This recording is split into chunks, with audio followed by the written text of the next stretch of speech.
We are living in a unique time. You are therefore a unique graduating class. You may well be known forever as the COVID class. For the first time in history, billions of people, including healthy people and people living in free societies, have been confined to their homes. So let me offer you 3 lessons about life based on what you've experienced. Number 1, life is hard. It's unfair. It's unpredictable.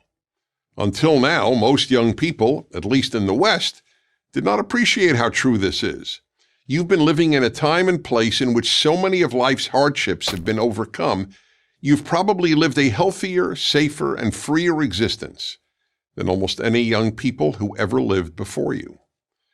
And if that is true, you would only know about how hard life is if you've read about the sufferings of others, such as the awful suffering people endured during World Wars I and II, not to mention the starvation and disease of the medieval and ancient worlds.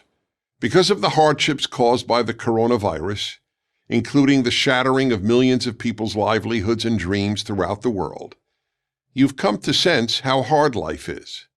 And that understanding equips you to deal much better with life's challenges, which are inevitable.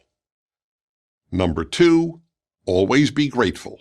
Gratitude is probably the most important trait you can have, because it is the source of both happiness and goodness. In other words, you cannot be either a happy person or a good person unless you're a grateful person.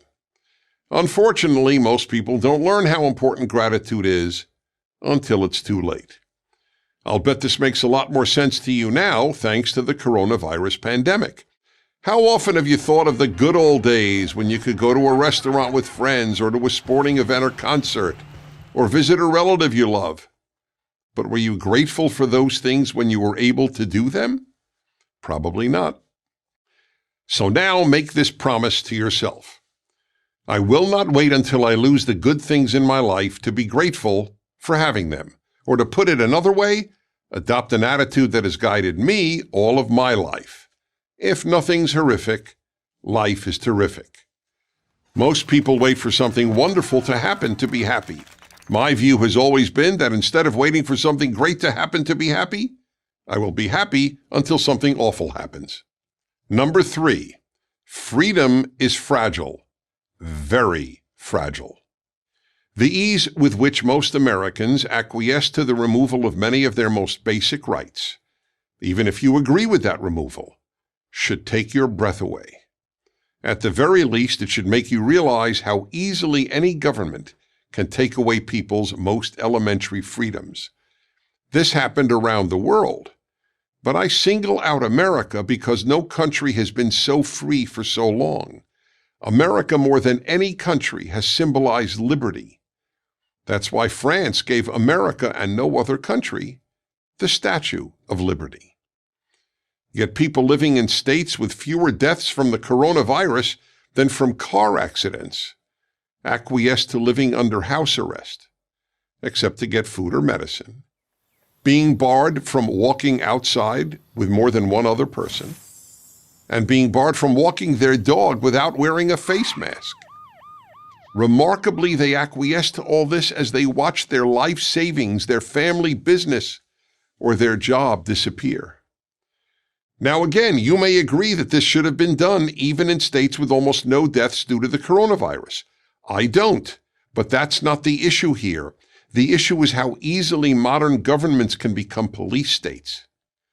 In sophisticated New York City, the mayor appealed to people to send the police photos of fellow citizens gathering in groups of more than 2 or not wearing a face mask outside.